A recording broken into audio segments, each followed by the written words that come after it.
What's going on, guys? The Army Trucker here.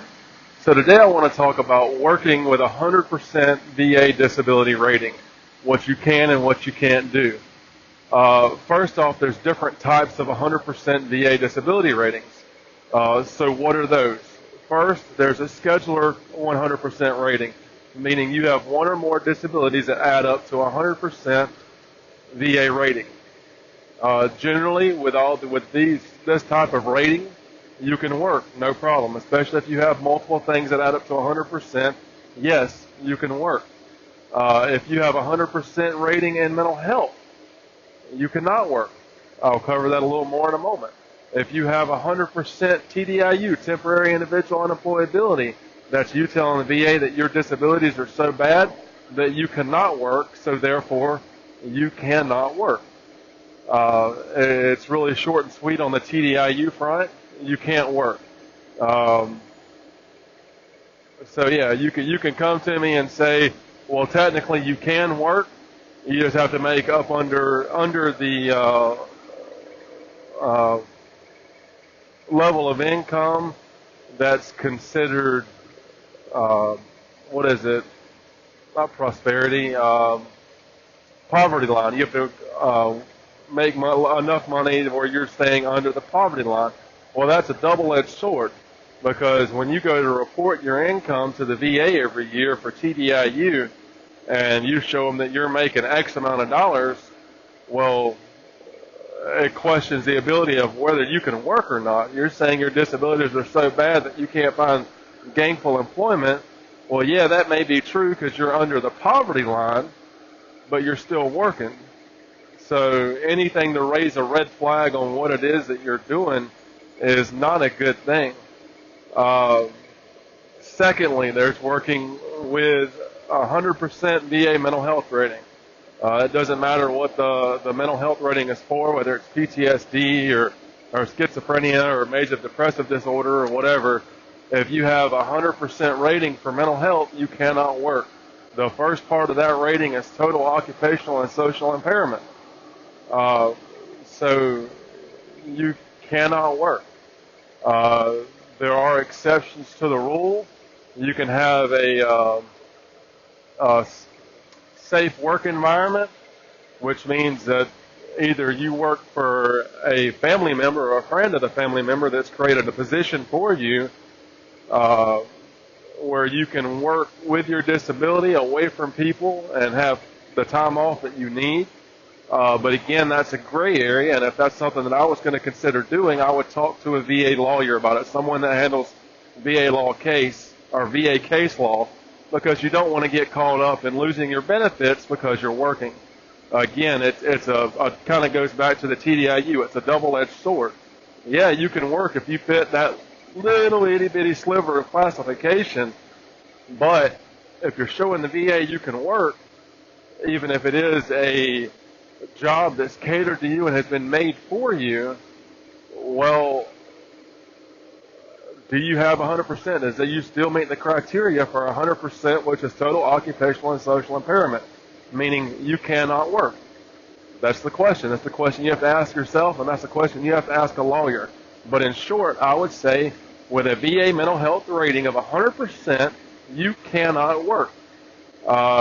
And outside of that little sliver there's no argument for debate. There's no getting a job. There's no getting a part-time job. There's no going to school.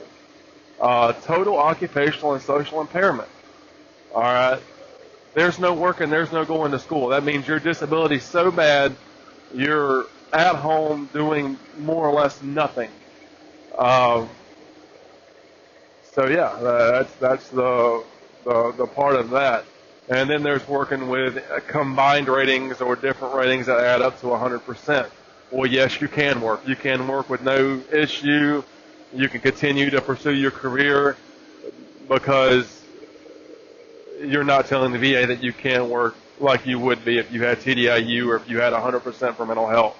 That's just the VA adding up your different disability ratings or a single rating that met the classification to be 100%. So yes, you can work, no problems, no qualms. You don't have to report your income to the VA. You can work, no problem. No ifs, ands, or buts about it. But if you have any questions about this, guys, it should be in your award letter.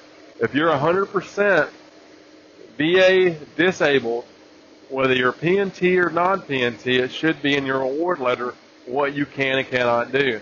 Everybody looks at their award letter and they see that magical 100% and they don't read anything further. Well, you probably should. There's some more information in there that you need. All right, some more information in there that's pertinent to you. It tells you where you're at, what got you to 100%, what you can and can't do, etc.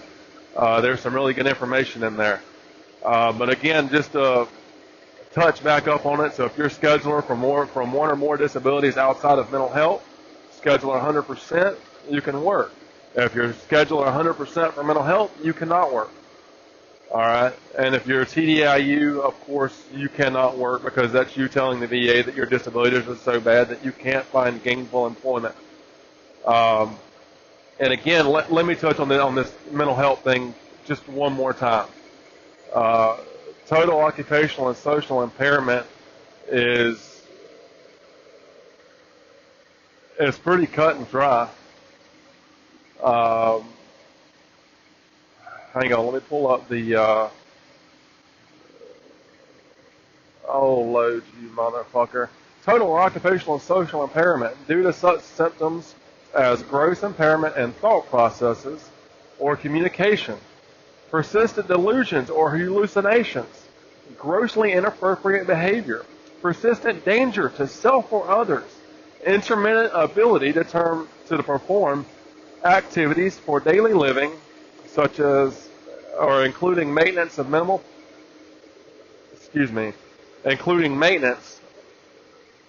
personal hygiene, disorientation of time or space, memory loss for names of close relatives, or own occupation or name. All right, so if you meet enough of that VA rating to get 100% for mental health, and you think you can work, you probably aren't 100% mental health. Like if there's a question in your mind as to whether you can work or not, and you have that, you meet that classification, and you meet those criteria, that's directly verbatim of the law. Anybody can look up different ratings. It's all law. It's all federal code of regulations. You can look it up. Type in VA disability for mental health, and you pull it right up. The same thing I just read to you. If you meet that and you think you can work, I question whether or not you're 100% disabled through mental health. It's cut and dry. You cannot work with that mental health rating. It's not up for discussion. There's no ifs, ands, or buts about it. And if you are working with that rating, I would suggest that you stop. If you're working with 100% mental health rating, I would suggest that you stop doing that. Because if you keep doing it, eventually you're going to get caught. And if you get caught and the VA determines that you're committing fraud, you lose everything. You lose your rating, you lose your service connection, you lose the whole nine. All right? You don't want to fuck around with the VA and committing fraud. It's just not something you want to do. And I don't know isn't an excuse. All right? I don't know, or I didn't know better. It's not good enough. It's not something you want to get caught up doing, is receiving 100% rating for mental health and working a full-time job. Because if you're working a full-time job, you're not 100% disabled for mental health. It's cut and dry. That's it. The people that get 100% for mental health can't find work, or get fired, or in rare cases are retained through a job where they're working, a day or two a week. And it's a special case where they're going back to that safe work environment. But that's not the norm. Most people don't meet that criteria. Most people they get bored of being at home and they want to go find a job. Well, get caught working if you want to, because they're going to take away your rating. There's nothing to fuck around with, guys.